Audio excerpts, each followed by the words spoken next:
말씀 제가 봉독하도록 하겠습니다. 그러므로 이제부터 너희는 외인도 아니요 나그네도 아니요 오직 성도들과 동일한 시민이요 하나님의 권속이라. 너희는 사도들과 선지자들의 터 위에 세우심을 입은 자라. 그리스도 예수께서 친히 모퉁이 돌이 되셨느니라. 그의 안에서 건물마다 서로 연결하여 주 안에서 성전이 되어가고 너희도 성령 안에서 하나님이 거하실 처소가 되기 위하여 그리스도 예수 안에서 함께 지어져 가느니라. 아멘.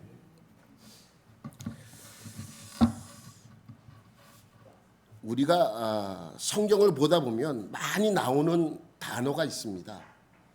구약 성경보다는 신약 성경에 많이 나와요. 별 단어가 아닌데 아주 중요한 단어입니다. 오늘 본문에도 나오죠? 뭔 것 같아요? 우리 쭉 읽었는데 무슨 단어인 것 같아요? 여기 보이잖아요. 그러므로라는 단어는 앞문장과 뒷문장을 이어주는 접속사예요. 우리가 흔히 많이 쓰잖아요. 그러나 단순히 접속사로만 이해하면 안 됩니다. 그러므로 다음에 나오는 내용이 앞부분에 나오는 내용의 결론이기 때문이에요. 뒷문장을 이해하기 위하여 앞문장에서 설명하는 거예요. 보충 설명하는 거예요. 이해하지 못하니까 좀 더 구체적으로 설명하기 위하여 설명을 한 뒤에 그러므로라고 한 그 다음에 나오는 내용이 본래 본인이 이야기하고 싶었던 내용이죠. 그러니까 그러므로라는 단어가 나오거든. 그러므로 뒷문장에 나오는 그 내용과 앞문장에서 읽은 것과 일치하는지 비교해 봐야 돼요. 내가 뒷문장을 읽었어요. 근데 그렇게 이해한 것과 그러므로 앞에 나오는 앞문장과 비교를 해서 앞문장의 내용과 뒷문장이 일치를 해야 되지, 일치가 되지 않으면 내가 잘못 이해한 거예요. 아니면 내가 무언가를 놓치고 있거나 이 내용 자체를 잘못 이해하게 된 것이죠. 오늘 본문도 뭐라고 시작해요? 그러므로로 시작합니다. 그렇다면 오늘 본문이 바울이 원래 말하고 싶었던 내용은 오늘 본문이죠. 원래 바울이 이야기하고 싶었던 내용이 무엇이라고요? 오늘 본문이에요. 그러니까 이 본문의 내용을 이야기하기 위하여 앞에서 구구절절 설명하는 거예요. 내가 지금 얼로 멀리 떠나야 돼.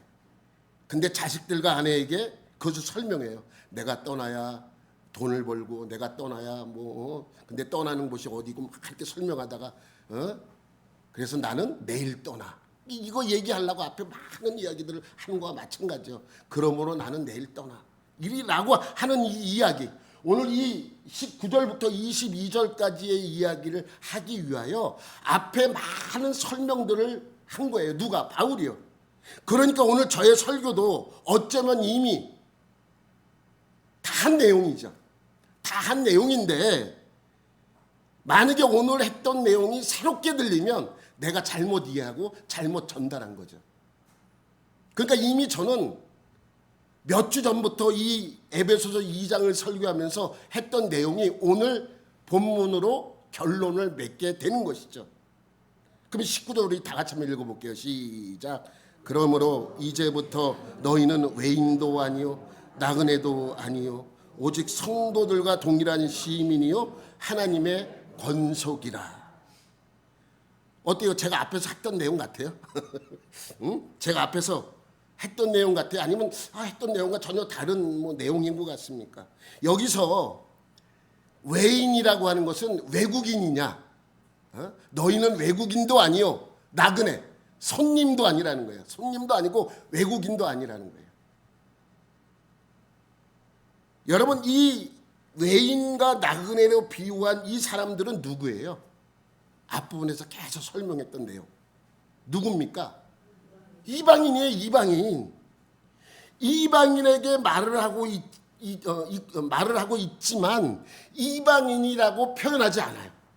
앞에서는 계속 이방인 그리고 유대인 이런 식으로 표현을 했는데 여기서는 직접적으로 이방인이라고 하지 않고 외인이나 나그네라고 말을 돌려서 하고 있습니다.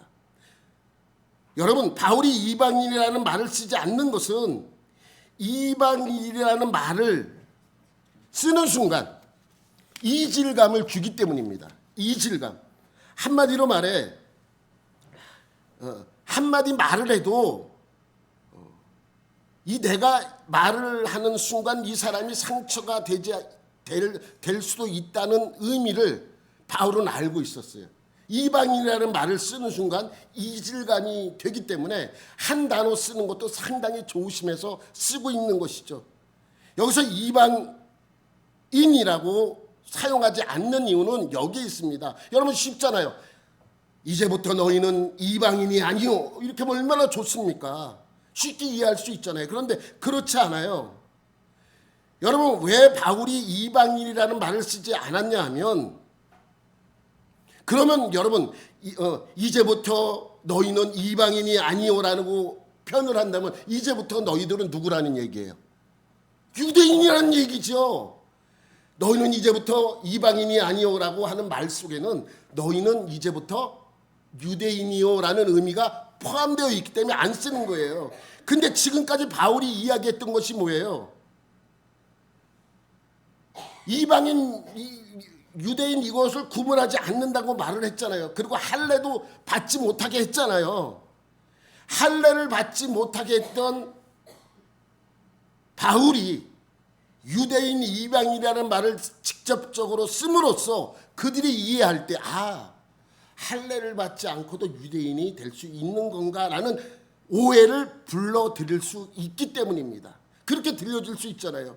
그럼 유대인이 되어야 구원을 받을 수 있다는 유대 그리스도인들의 주장에 어느 정도 동의하는 거예요. 그러니까 그들이 할례를 계속해서 받으려고 하는 이유는 무엇이냐 하면 먼저 유대인이 되게 하기 위해서입니다. 너희가 할례를 받아라 하는 것은 할례 때문에 할례를 받으라는 것이 아니라 할례를 받음으로써 유대인이 되고 유대인이 되어야 구원의 조건을 갖춘다라고 그들은 생각하고 있었기 때문입니다. 근데 바울은 아니잖아요. 왜 우리도 받기 힘들었던 할례를 이방인들에게 행하려고 하느냐? 그러지 말라. 근데 그렇게 주장했던 바울이 이방인이라는 단어를 쓰고 유대인이라는 단어를 씀으로써 이질감을 줄 수 있기 때문입니다. 그러니까 할례를 받지 않아도 유대인이 될 수 있어라는 의미를 줄 수 있기 때문에 이방인 또한 유대인이라는 단어를 쓰지 않는 것입니다. 그러니까 이방인이라는 표현을 쓰지 않고 또 여기서 성도들과 동일한 시민이요, 여기서도 마찬가지로 유대인과 동일한 시민이요라고 표현하지 않아요. 그러니까 우리의 입장에서 이것을 이해하려면 이렇게 얘기하는 것과 비슷한 것입니다. 뭐냐면 그러므로 이제는 너희는 이방인이 아니요 오직 유대인과 동일한 시민이요 하나님의 권속이라. 무슨 의미인지는 알겠죠. 그렇지만 바울은 그러한 의미를 줄 수 있기 때문에 유대인이라는 말도 안 쓰고 이방인이라는 말도 안 쓰는 것입니다. 그런데 만약에 당시 다른 유대인이라면 이런 표현을 썼겠죠. 너희는 이방인이 아니요 유대인과 동일한 시민이요 하나님의 권속이라는 말을 그렇게 썼을 것입니다. 그러니까 당시 유대인들의 선민의식이 이방인들에게 얼마나 상처가 되었는지 알 수 있는 말씀입니다. 예전에 어떤 강남에서 큰 교회, 좀 죄송합니다 이런 표현 써서 부자교회가 있었어요. 부자교회. 목사님이 자주 설교하는 내용이 뭐냐면 제발 비싼 옷 입고 오지 말라는 것입니다. 왜 그렇습니까? 좀 평범하게 사는 사람들로 하여금 이질감을 주기 때문에 상처를 받을 수 있기 때문에 제발 그렇게 평범한 옷 입고 오라고 그렇게 광고했던 그러한 기억이 납니다.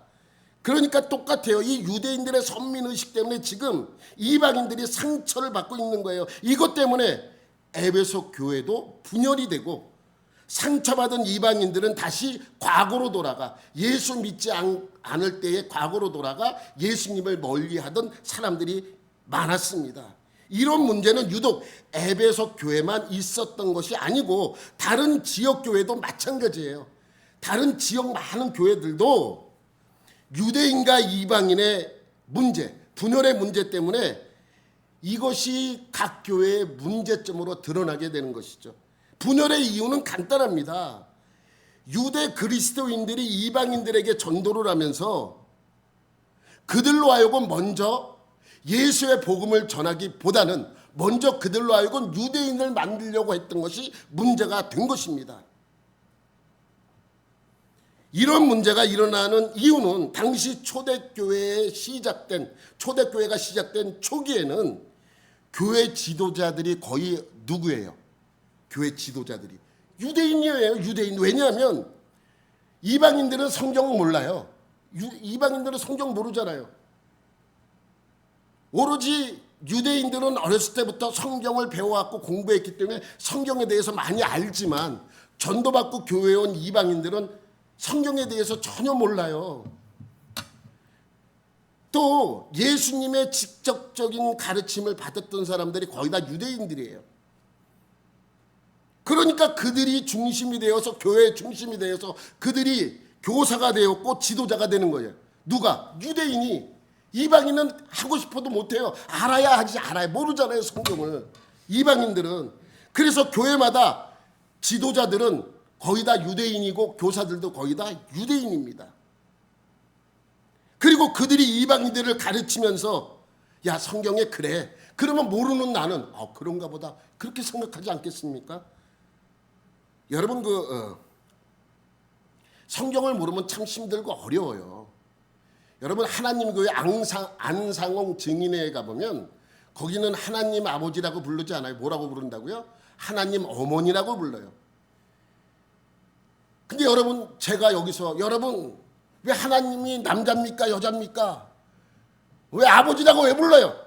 하나님이 남자입니까? 그럼 하나님 어머니라고 해도 괜찮지 않습니까? 그럼 여러분들은 정말 그렇게 들리잖아요. 하나님이 남자인가 여자인가? 남자와 여자를 초월하신 분이면 남자라고 아버지라고 불러도 되고 어머니라고 불러도 되는 거 아닌가? 또 갈라디아서 4장 26절에 이런 말씀이 있어요.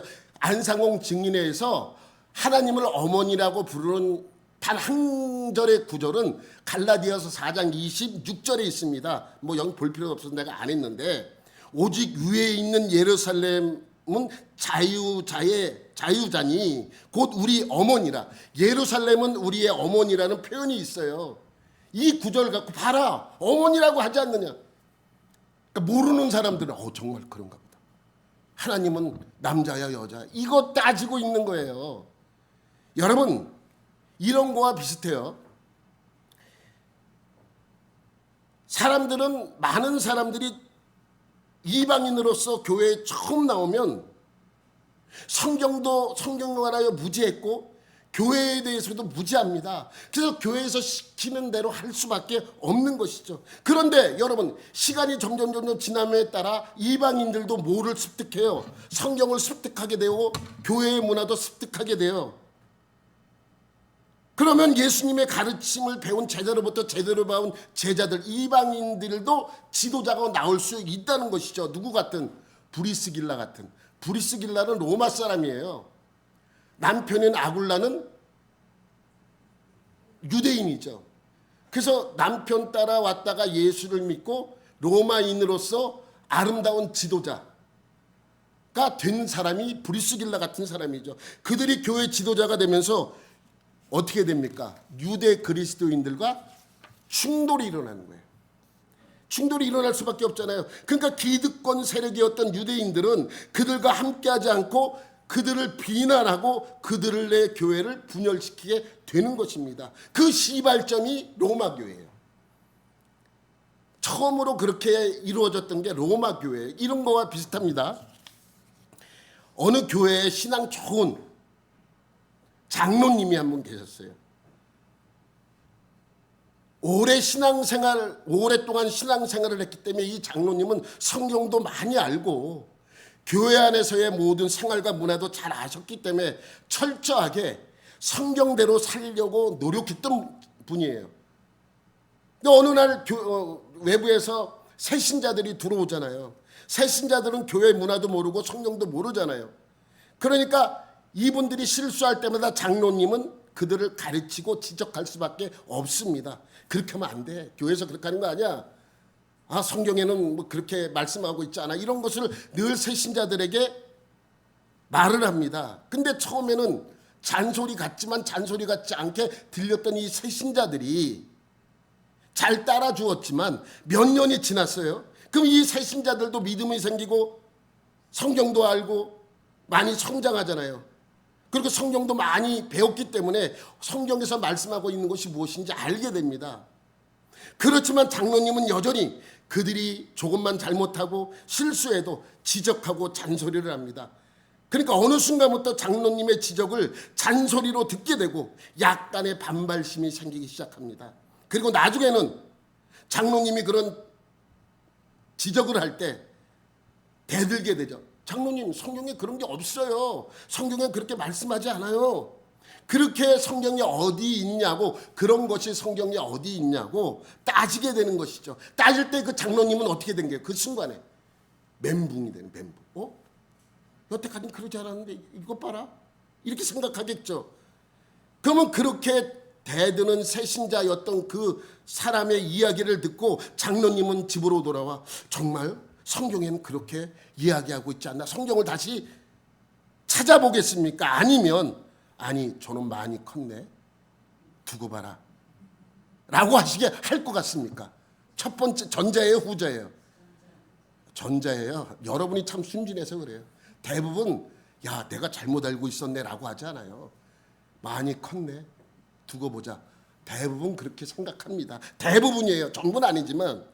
그러니까 유대인과 이방인도 지금 비슷한 상황이에요. 이방인과 유대인의 분열의 시발점이 왜 로마 교회라고 했냐면 로마 교회에서 사건이 있었기 때문인데, 그 전에는, 그 사건 전에는 유대인들이 무엇을 얘기하면 이방인들은 그렇게 따지고 뭐 대들고 뭐 이렇게 반발하지 않았습니다.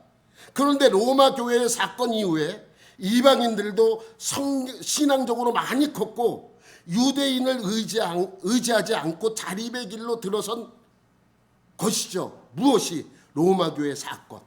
그 로마 교회 사건이 무엇이냐면, 여러분도 제가 예전에 한번 설교를 했기 때문에 들어서 알고 있을 것입니다. 오순절 사건 이후 사도들에 의해 복음이 점점 다른 나라로 확대되어 갑니다. 그죠? 전부 확대되어 가요. 그런데 사도들이 들어가기 전에 복음이 먼저 들어간 도시가 있어요. 그것이 로마예요. 로마는 사도들보다 무명의 유대 그리스도인들이 먼저 복음을 들고 들어갑니다. 근데 이때는 유대 그리스도인, 유대 전통 유대인 이렇게 나누지 않았어요. 그냥 유대인으로서 예수를 믿는 것이지, 나는 유대인이에요, 근데 예수를 믿는 것뿐이지 유대 그리스도인, 유대인 이렇게 나누지 않았을 때입니다. 그러니까 이 유대 그리스도인이나 일반 유대인들은 다른 도시에 가면 어디에 가서 신앙생활을 합니까? 회당에 가겠죠. 당연히 회당에 가서 신앙을 유지하고 예배를 드리고 할 거 아닙니까? 내가 서울 살다가 부산에 갔어.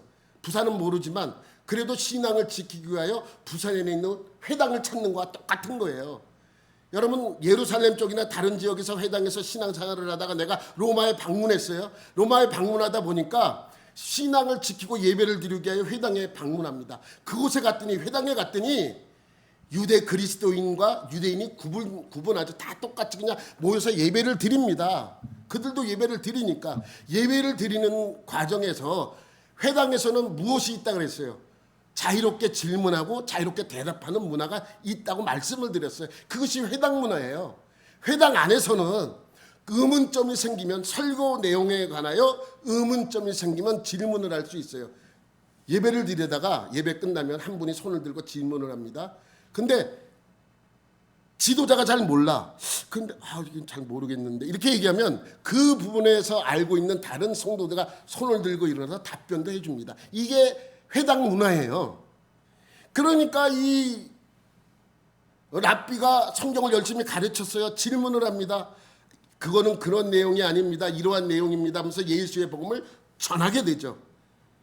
예수의 복음을 전하게 되자 그 복음을 듣고 믿는 사람들이 생겨날 거 아니에요. 누구 중심적으로? 유대인 중심적으로. 그러니까 처음에 로마 교회도 유대인 중심적으로 교회가 회당에서 예배를 드리다가 자연적으로 유대 그리스도인들이 다른 유대인을 전도해서 유대 그리스도인들을 만드는 것입니다. 그런데 그것을 받아들이지 않는 유대인이 있을 것이고 그것을 받아들이는 유대인이 있습니다. 그것을 받아들이는 유대인은 유대 그리스도인이 된 것이고 그것을 받아들이지 않는 유대인은 그냥 유대인이에요. 그러니까 그냥 유대인들은 유대 그리스도인들을 받아들일 수가 없어요. 그래서 교회에서 내쫓습니다. 회당에서 내쫓습니다. 그 이들은 그 안에서 예배를 드릴 수 없으니까 어떡합니까? 교회를 세워야죠. 교회를 세웁니다. 그래서 따로 나와 교회를 세우는데 교회를 세우는 그 교회 유대 그리스도인들을 향하여 기존에 있던 유대인들이 야 정말 이 성경은 그러한 내용인가? 아닌 것 같은데 왜 저들은 저렇게 하지 않습니다. 어떻게 합니까? 그냥 비난하는 거예요. 전 잘못됐다. 하나님을 모독하다. 왜냐하면 예수를 하나님의 아들이라 그러니까 그들이 들었을 때는 이거는 하나님을 모독하는 죄이기 때문에 그렇습니다. 가만히 있지 않아요. 그래서 둘이 싸우게 되는 거예요. 유대인 회당에서 예배드리는 유대인과 교회를 세운 유대 그리스도인들 간에 어떠한 보이지 않는 알력과 싸움이 일어나게 되는 것이죠. 그때 마침 누가 황제에 오르냐면 글라우디오라는 황제가 자리에 오릅니다. 글라우디오가 황제가 되었을 때 하필 그때 몇 년간의 가뭄이 지속되었고 또 다른 나라와 전쟁을 통해서 나라의 살림이 아주 어렵게 됩니다.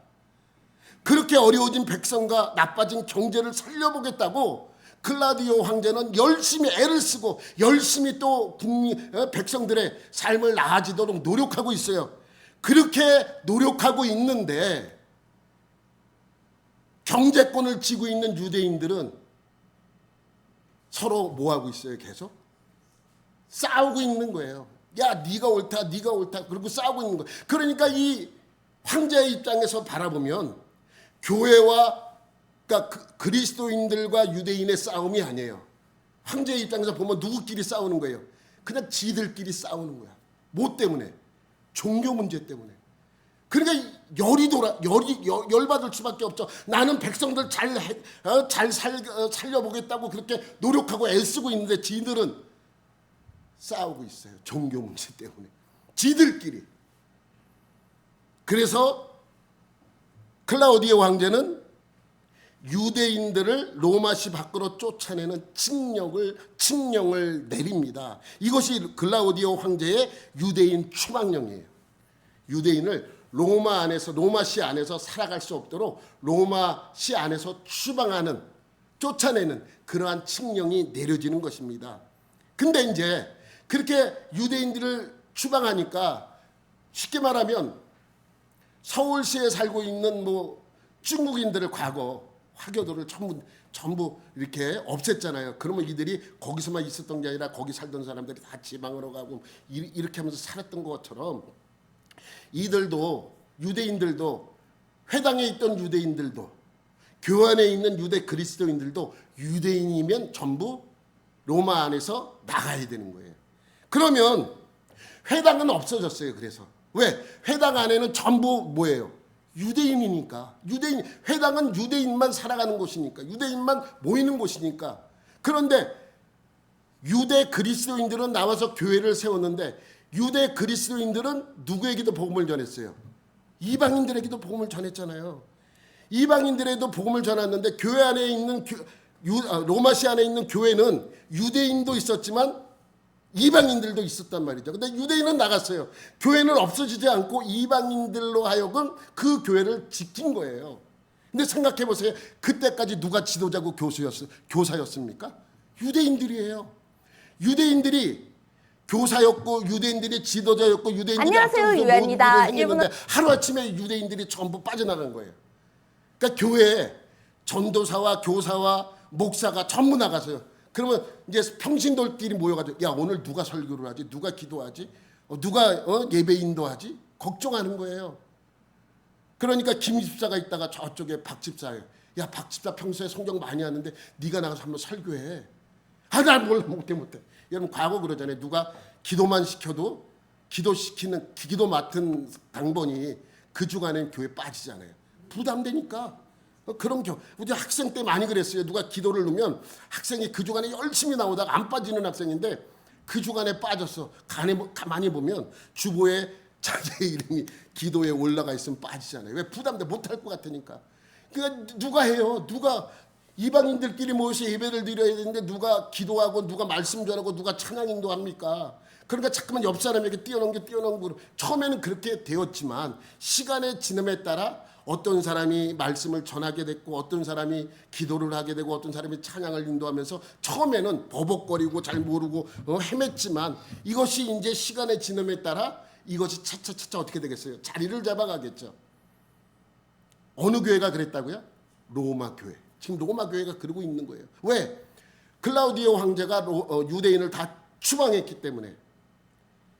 그러니까 이 로마 교회는 유대인은 없어지고 오로지 이방인들만 모여서 예배를 드리고 예배를 드리는 가운데 하나님을 온전히 섬기고 점점 자리를 잡아가게 되는 것입니다. 그리고 몇 년이 지났어요. 유대인이 나간 교회의 자리도 처음에는 좀 힘들었지만 큰 공백 없이 여전히 성장하고 있어요. 왜? 유대인의 로마 교회는 이방인들에 의해서 성장을 한 것이죠. 비록 유대인들은 없었지만 이방인들 중심으로 교회가 성장한 거예요. 그리고 클라우디오 황제가 죽자 유대인 추방령이 해제가 되어서 유대인들이 다시 로마로 들어가게 됩니다. 여기에는 당연히 유대 그리스도인들도 함께 그 로마 안으로 들어오게 되는 것이죠. 몇 년 전에 내가 로마를 떠날 때 이 교회가 힘들고 어려웠는데 이렇게 오랜 기간 비어 있다가 돌아오는 그 교회는 잘 있을까? 걱정스럽게 로마를 들어갑니다. 그리고 로마에 있는 교회를 찾아갑니다. 교회는 여전히 존재하고 여전히 찬양하고 예배를 드리고 있어. 너무 기쁩니다. 근데 거기서 한 번, 두 번 예배를 드리다 보면 이질감을 느끼는 거예요. 제가 예전에 내 밑에서 공부하던 애인데 지금 설교를 한다고? 근데 내가 제 설교를 지금 내가 듣고 있다고? 그렇게 되겠죠. 이거 봐라. 그러면서 자기가 뭔가를 교회에서 해보려고 그러는데 이미 그 교회는 이방인 중심으로 모든 것이 만들어진 후니까 이 유대인은 제대로 예배를 드릴 수 없는 거예요. 왜? 마음을 비우지 못하니까. 그러니까 어떻게 되겠습니까? 자꾸만 충돌이 일어나요. 그래서 유대인들은 그곳에서 정착하지 못하고 나와서 유대인들끼리 따로 또 교회를 만들게 되는 거예요. 이거 그래서 로마서가 쓰여진 배경이 바로 그러한 배경 때문에 로마서가 쓰여진 것입니다. 근데 그 사건 이후에 가만히 보니까 아니 유대인이 없어도 교회는 성장하고 유대인이 없어도 교회는 잘 만들어져 가더라라는 것이 다른 교회에도 점점 영향을 미치게 되는 것입니다. 그렇게 되다 보니까 많은 교회들이 이방인과 유대인의 충돌이 다른 교회도 마찬가지로 이방인들과 유대인의 충돌이 일어나게 되는 것이죠. 뭐 에베소 교회도 마찬가지죠. 그래서 바울의 입장에서 유대인이라는 신분이 구원의 출발이 아님을 분명히 밝혔고 구원은 신분으로 얻어지는 것이 아니라 믿음으로 얻는 것이라고 알려줍니다. 그러므로 유대인과 이방인 간의 구분이 없어졌음을 강조하는 것입니다. 그래서 로마서도 봐도 우리 오늘 에베소서도 봐도 이 유대인과 이방인의 구분이 없어짐을 강력히 말씀하고 있는 것이죠. 어떻게 유대인들과 이방인의 구분이 없어졌습니까? 예수 그리스도의 십자가의 죽음이 이방인과 유대인의 구분하는 막힌 담이 허물어졌고 또 그것으로 인해서 동일한 시민이요 하나님의 권속이라고 설명하고 있는 것입니다. 이런 분열을 통해 유대인 중심적인 교회들이 점차적으로 이방인 중심적인 교회로 바뀌어 나가게 됩니다. 그러므로 교회의 분열은 하나님의 섭리라고도 할 수 있습니다. 당장은 어렵지만 후에는 건강한 교회로 갈 수 있는 발판이 됩니다. 여러분 보세요. 교회도 과거 역사를 되돌아보면 분열의 역사예요. 분열의 역사. 분열이 좋은 것은 아닙니다. 좋은 것은 아니에요. 그런데 어떨 때는 좋은 방향으로 이끌기도 합니다. 여러분 교회가 너무 오랜 기간 정체되어 있다 보면 문제점들이 생기잖아요. 그래서 분열이 일어나요. 교회의 첫 번째 분열이 뭔지 아세요? 교회가 초대교회 때부터 교회가 이렇게 성장하면서 첫 번째 분열이 뭔지 유대인과 이방인 말고 그 이후에 분열이 일어나는데 유명한 분열이에요. 그것이 바로 동방교회와 서방교회의 분열입니다. AD 1054년에 동방교회와 서방교회가 분열이 돼요. 서방교회는 캐톨릭이고 동방교회는 정교회예요. 여러분 아시죠? 정교회. 그런데 분열의 원인이 무엇인지 아십니까? 들어보면 어이가 없어요. 여러분 캐톨릭과 정교회는 특징점이 있어요. 이렇게 성호를 긋는 거예요. 그죠? 성호를 긋잖아요. 우리 개신교는 성호 긋지 않아요. 성호를 캐톨릭도 그렇고 정교회도 그렇고 성호를 긋는데 이거를 오른쪽으로 먼저 하느냐 왼쪽으로 먼저 이것 때문에 갈라져요. 이것 때문에. 또 여러분 캐톨릭 교회 가보면 성상이 있어요. 그러니까 이렇게 조각해 놓은 상들이 있어요. 근데 정교회는 상이 없어. 그림이 있어. 그림.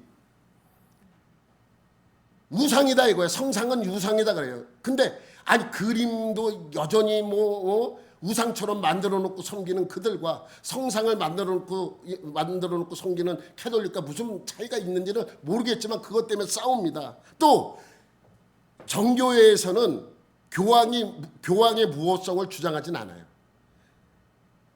그런데 이 캐톨릭은 교황과 마리아의 무호성을 주장한단 말이죠. 그러니까 정교회에서는 무슨 소리냐, 교황이 왜 무호하느냐, 마리아가 왜 무호하느냐라고 하면서 그런 문제 때문에 갈라진 거예요. 또 하나는 성찬식 때 캐톨릭은 포도주는 주지 않아요. 뭐만 줘요? 떡만 줘요. 정교회에서는 성찬식이 떡과 포도주를 먹어야 되는데 왜 너희들은 떡만 주느냐. 그런 문제 때문에 갈라지는 것입니다. 그래서 처음에 갈라진 것은 서방교회와 동방교회에 갈라지는 것입니다. 이게 첫 번째 분열이에요. 그런데 이렇게 분열을 했음에도 불구하고 더 나아지지 않습니다. 교회 안에서 면죄부 같은 그러한 것을 팔고 어려움을 계속해서 이 교회를 통해서 어려움이 생기자 마틴 루터가 종교개혁을 하죠. 그래서 종교개혁으로 말미암아 교회가 분열이 됩니다. 구교와 신교가 분리가 되는 것입니다. 구교는 뭐예요? 캐톨릭, 정교회. 신교는 개신교. 우리교. 근데 개신교는 분열한 이후에 계속해서 옳은 방향으로 안 가니까 계속해서 분열이 이루어져요. 그래서 여러분 나눠지죠.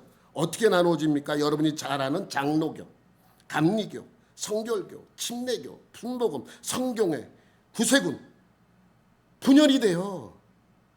또 우리나라에 들어온 이 장로교는 칼빈의 신학을 받아들이는 장로교는 어떻게 분열합니까? 기장과 예장으로 갈라져요. 예장은 통합과 합동으로 갈라지고 합동은 분열되고 되고 해서 몇 개로 갈라지는 줄 아세요? 알 수 없어. 300개가 넘는데요. 300개. 2단 말고 2단 아닌 교단이 이렇게 갈라지는 거예요. 이렇게 분열된 것은 나쁜 것이냐? 나쁘다고만 볼 수 없습니다. 장단점이 있습니다. 분열이 좋은 것은 아니지만 아주 나쁘다. 이거는 아주 마귀 짓이다. 라고도 할 수 없습니다. 과거 보수적인 교회, 합동측 교회 목사님들은 통합측 교회 목사님들을 강대상에 세우지 않았어요. 자유주의 신학을 받아들인 저 목사님을, 그곳에서 배운 저 목사님을 내 교회에 세울 수 없다. 이렇게 많이 말씀하셨어요. 그래서 어느 교회 목사님을 세우려고 그러면 어느 교단에 소속돼 있는지 꼭 물어보는, 그렇게 했던 적도 있습니다. 이렇게 다양한 교단으로 나뉜 것은 다른 관점에서 보면, 좋게 바라보면 다양한 사람들이 예수 믿을 기회를 부여하는 것이죠. 그러면 장로교 다니는 사람은 감리교 가는 것은 괜찮은가? 괜찮아요, 여러분? 장로교 다니던 사람이 감리교 가는 거 괜찮습니까? 이렇게 얘기해. 감리교 다니는 사람이 장로교 나오는 거 괜찮습니까? 아, 괜찮죠. 우리가 장로교인데. 우리가 장로교인데. 그러면 장로교 다니는 사람이 감리교 가는 건 괜찮습니까? 그것도 괜찮아요. 조금은 불편할 수 있어요. 장로교회와 감리교는 조금 다른 교리 때문에 좀 불편할 수는 있습니다. 그러나 괜찮습니다. 이사를 했어요. 집 근처에 침례교밖에 없어요. 그럼 침례교 나가야 돼요? 괜찮아요. 2단만 아니면 돼. 침례교는 2단이 많아요. 침례교를 붙여놓은 2단들이 많기 때문에 좀 조심해야 될 필요성은 있죠. 2단만 아니면 괜찮습니다. 아, 집 근처에 성공회나 구세군밖에 없으면 괜찮아요. 근데 좀 불편할 거예요. 장로교에서 예배드리던, 감리교에서 예배드리던 사람이 성공회나 구세군에 가면 예배드리는데 좀 약간 좀 다르니까 좀 불편할 수는 있습니다. 그게 괜찮아요. 어떤 목사님은 그렇게 얘기하더라고요. 각 교단을 다른 옷에 비유하더라고요. 다른 색깔의 옷. 그러니까 빨간색 좋아하는 사람은 빨간색 옷 입을 수도 있고, 파란색 좋아하는, 빨간색 파란색 하면 또 오해를, 죄송합니다. 빨간색 파란색 비유를 안 할게요. 노란색도 예전에 있었나? 지금 없으니까. 노란색 옷을 좋아한다. 보라색 옷을 좋아한다. 그럼 보라색 옷을 입는 거고, 노란색 옷을 입는 것이죠. 이것이 잘못된 건 아닙니다. 내가 좋아하는 데를 찾아갈 수밖에 없죠. 조금 불편해요. 여러분, 조용한 사람이에요. 그래서 예수 믿기로 이제 작정을 하고, 예전에 나를 전도한 사람이 교회를 가보라 그러니까 교회를 갔어요. 난 조용하고 좀 약간 이렇게 내성적이고 그래. 그런데 간 교회가 하필 순복음교회야. 몇 번이나 나갈 수 있겠습니까, 이분이? 다니다 보면 난 도저히 이게 불편해서 못 다녀요. 맞지 않는 옷을 입는 것과 비슷한 것이죠. 여러분, 장로교회에서 자란 사람은 다른 교회 가면 이질감을 느껴요. 조용히 앉아서 예배를 드려야 되는데 기도 때마다 튀야 외치라 그러니까 불편하죠. 근데 반대로 또 생각하면 나는 순복음 스타일이야. 근데 어느 날 장로교회 가서 예배를 드려서 시작 때부터 끝날 때까지 졸다 오는 거죠. 그럴 수밖에 없는 거예요. 그 스타일, 그러니까 내가 맞는 옷을 내가 찾아서 입는 것이죠. 근데 왜 교리가 다른 교단을 이단이라고 하지 않는지 아십니까? 칼빈주의를 쫓는 교회를 장로교라고 그러고, 알미니안주의를 쫓는 교회를 감리교나 성결교나 침례교라고 합니다. 기본 교리가 완전히 달라요. 그런데 서로 이단이라고 그러지 않아요. 서로 이단이라고 해도 될 만큼 다른데 이단이라고 하지 않는 이유가 무엇인지 아십니까, 여러분? 이런 것과 비슷해요. 권투와 레슬링은 전혀 다른 스포츠. 전혀 달라요.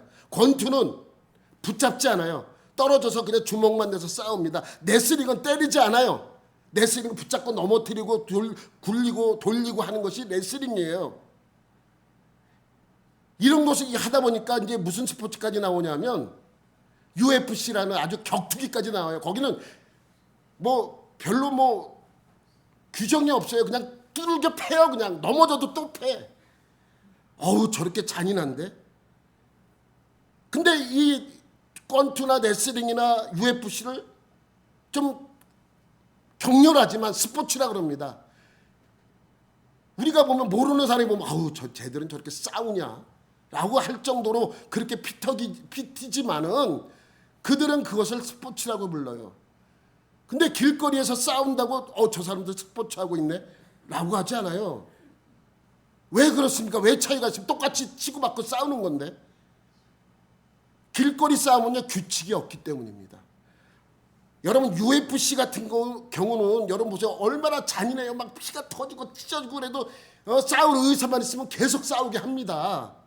그런데 스포츠가 아닌 거의 구분은 뭐에 있냐면 룰에 있어요.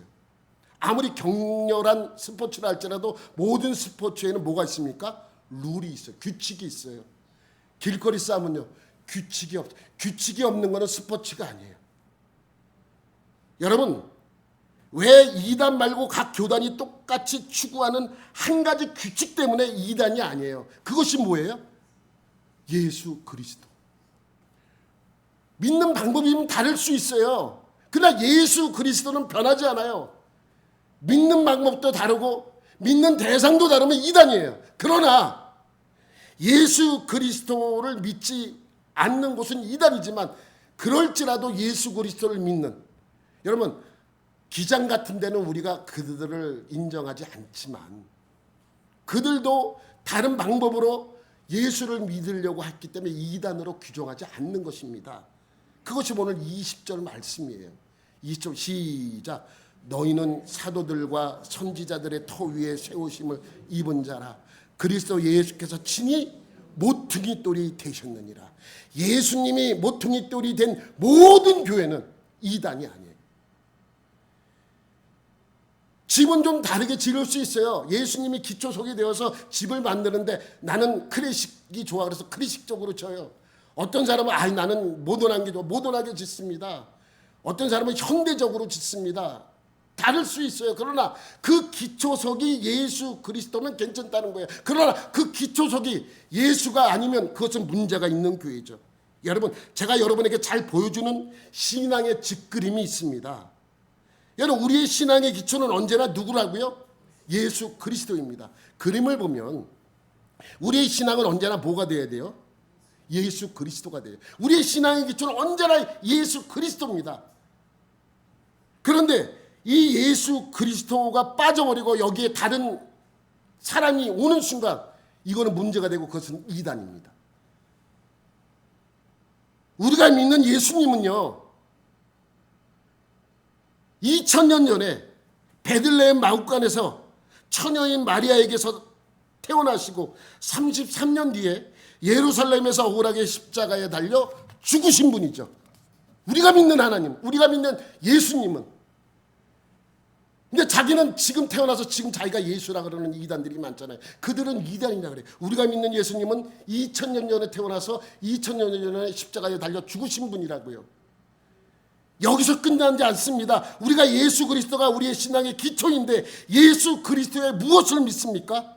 예수 그리스도의 죽음과 부활입니다. 난 예수님의 죽음은 믿는데 부활을 믿지 못해. 반대로 예수님의 죽음을 어떻게 믿어? 부활은 믿겠는데 죽음은 믿지 못해. 이거는 온전한 집이 지어질 수가 없습니다. 그래서 어떤 사람은 이 예수님의 부활과 또 죽음을 잘못 듣다고 이야기하는 분이 있어요. 문선명 같은 경우 그렇잖아요. 문선명이 뭐라 그래요? 예수님의 죽음은 실패래요. 그래서 자기가 그 실패한 죽음을 다시 성공시키기 위해서 태어났대. 근데 지는 왜 죽어? 지는 왜 죽어요? 지는 지 먹고 살다가 잘 먹고 잘 살다가 자기는 그렇게 죽었어요. 예수님 팔아가지고. 여러분, 예수님은요 자신을 위해 살지 않으셨습니다. 우리의 생명을 위해 십자가에 본인이 달려 죽으셨단 말이죠. 그러면 이 신앙의 완성입니까? 아직 신앙의 완성이 아니에요. 신앙의 완성은 언제 이루어집니까? 우리가 천국 가는 그날이에요. 우리가 천국 가는 그날이 언제야? 예수님이 재림할 때라는 거예요. 예수님이 재림하는 순간 우리의 신앙이 완성되어지는 것입니다. 여러분, 이 그림에서 하나라도 믿지 않거나 잘못 믿는다면 그것은 온전한 신앙이 아니죠. 이단들은 이 그림을 이상하게 완성시킵니다. 여러분, 지난주에 어디서 편지가 하나 왔어요. 전단지가. 이거. 이게 뭐냐면 그림 보면 나오는데 유재열에 대해서 넘기면 유재열에 대해서 자기가 재림 예수래요. 나한테 온 거예요. 이거 사진 찍어서 올린 거. 자기가 재림 예수랍니다. 근데 우리는 천국 아직 못 갔어. 예수님은 재림했는데. 여러분, 여기 읽어보면 재림 예수를 믿어야 구원을 받는데요. 무엇이 잘못됐는지 아십니까, 여러분? 재림 예수를 믿어서 구원받는 것이 아닙니다. 십자가에 달려 죽으신 그 예수님이 나의 구원자라고 믿어서 우리가 구원을 받는 것이죠. 재림 예수는 우리를 구원하기 위해서 오시는 게 아니에요. 재림 예수는 우리를 구원하러 오시는 게 아니라 뭐 하시려고 오는 거예요? 심판하려고 오시는 거예요. 예수님이 우리를 구원하고 오신 것은 2000년 전에 와셔서 그래서 죽으셨잖아요. 그러면 재림은 우리를 구원하기 위해서 오시는 게 아니라 심판하기 위해서 오시는 것입니다. 그럼 자기가 재림 예수인데 4번 보세요. 4번. 재림 예수께서 많은 고난을 받으시고 1976년 올력 1월 30일 옥중에서 재림 예수가 죽어요. 말이 안 되는 이거는 성경을 하나도 모르는 사람들을 미혹해서 넘어뜨리려고 그냥 만들어 놓은 거예요. 여러분, 재림 예수인데 왜 또 죽어요?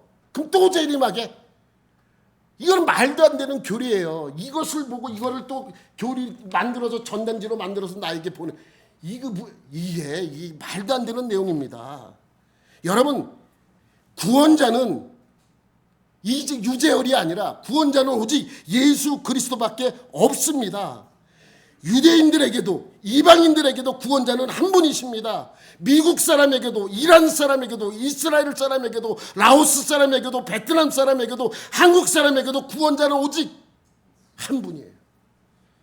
장로교도 감리교도 침례교도 순복음도 성공회도 구원자는 오직 한 분이십니다. 누구라고요? 예수 그리스도. 그래서 우리의 신앙의 기초는 언제나 예수 그리스도에 이어만 합니다. 20절 21절 말씀 다시 한번 우리가 보겠습니다. 20절 21절 시작. 너희는 사도들과 선지자들의 터 위에 세우심을 입은 자라. 그리스도 예수께서 친히 모퉁이 돌이 되셨느니라.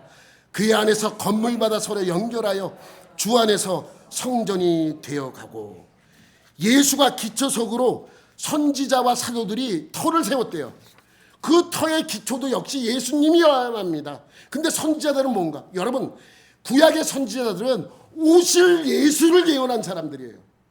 신약의 사도들은 오신 예수님을 증거한 거예요. 이들의 중심에는 언제나 누가 계시다고요? 예수 그리스도가 계십니다. 그것이 토가 되어서 우리가 세워지고 우리끼리 서로 연결되어서 하나님의 성전으로 만들어 가는 것이라고 설명하고 있는 것이죠.